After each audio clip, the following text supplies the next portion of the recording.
This is Steve with American Iron Works. I'd like to go over the proper way to install the cable choker or a nylon hose restraint on the new polydyne type hose. This polydyne type hose with your plastic cover is very popular in the CNG transfer industry. And what we are discovering is when the hose frost is up, will frost up because of the CFMs traveling through it, it's presenting a challenge for our restraint to grab a hold of it. And even though the cable choker right here has done a very good job and is very successful, we like to go ahead and create a lip right in this area here for the cable choker to pull up against. And it would be the same principle if we were going to use a nylon choker on this type of hose. We want to create some type of a lip in this area here to where the cable choker or the nylon choker will pull up against that. Now there's a couple of different methods for creating that lip. If the hose is new and the hose shop is willing to do it, you can take a heat shrink wrap like this right here, and you can place it in this area right in here and shrink it up, and then make sure that the cable choker is always on this side of it. That way it has this right here to pull up against. You can use a heat shrink gun like this down here to shrink it on there. Make sure that your hose is clean. And what this does, again, this creates a lip for this to pull against, because this hard plastic hose, when it's sub-zero, is very hard to grip.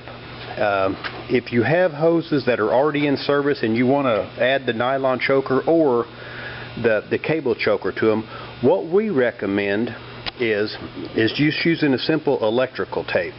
And I'll show you how to do that. I'm going to try to one-hand this. Okay, I've moved my cable choker out of the way.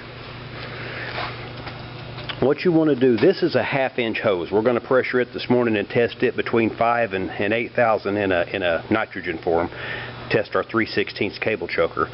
But this has a bend restrictor on it that's approximately 7 inches long. We're going to come down about 2 inches off that. We're going to be about 8 inches from where this crimped fitting is. Most hose failures that we have seen fail right at this crimped fitting. That seems to be the weak link, and most of them will blow out right here. So if you see somebody putting a choker in this area here, that is not good. That's not going to do anything except for protect the fitting area from failure. Most failures, again, happen right here where this hose comes into the fitting. So what we're going to do, if you have existing hoses and you want to create a lip for the cable choker to pull against, you want to come right in this area here and start your tape, and we want to make at least 10 wraps. There's 1, 2, 3, 4, 5, 6, at least 10 wraps. That will build this up about a 1/16 of an inch or so and create a lip for that cable choker to pull against. So that's just a little hint. We've had several successful tests with the cable choker and no lip on it, but out in the field where there's sub-zero temperatures, there's CNG traveling through these and creating a frost on the outside. We have seen instances where when the nylon was single wrapped, it blew out. When this hose here blew out, the nylon would slide off of it. We also recommend double wrapping the nylon on all hoses under 1.25 inches, but in addition to that, we like to create a tape. If you're a large tier 1 company and you want to prevent an employee from placing this here, you want to make sure that they know to put it on this side. We can even take and print on this heat shrink wrap. We can put on here write restraint and then have an arrow going this way, to where once you heat shrink it on there, it says restraint with an arrow this way. That always will let the employee in the field know to move that restraint on the back side of it. So let's test this morning and see how it performs.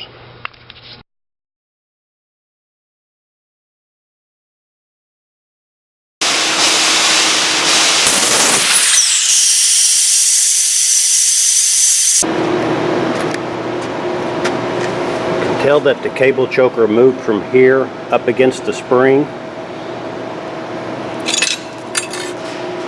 Fitting failed just like I'll have to look at the other tape recorder on I have another camera set up over here that's monitoring the gauge on. I believe we were at 6,000 when it failed.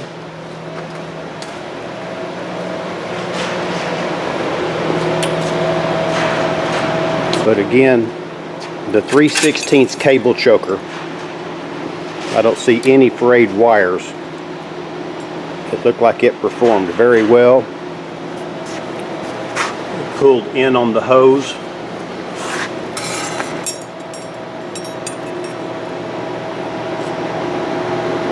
Next test we're going to perform, if you'll notice on this one, the cable choker did pull up against the spring here. That spring could have assisted it in preventing it from sliding off. What I want to do next is actually put electrical tape in this area here, and then put the cable choker on the other side of it.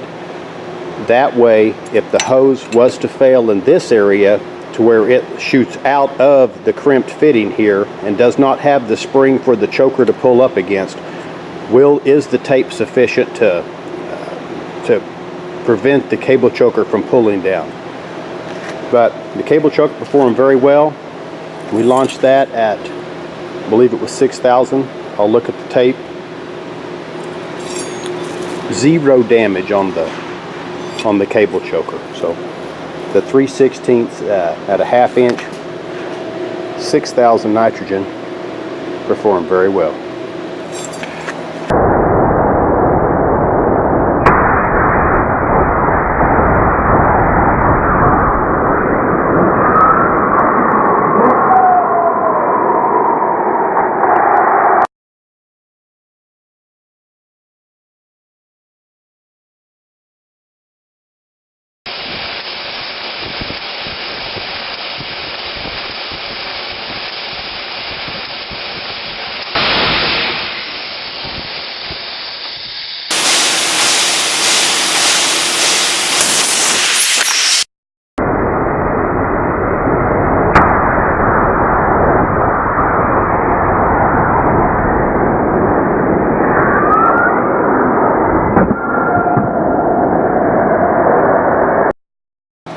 We just got through testing the 1/2 inch polydyne hose with the 3/16 cable choker. I'll have to look at the video and see where it failed, but I know we were up above between 8 and 10,000 PSI. As you can tell, the cable choker performed wonderful. I do not see any fraying at all on the cable choker.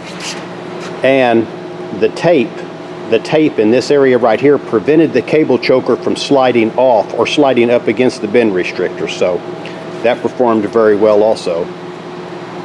You can see how thin the wall is right here where we've machined this nipple.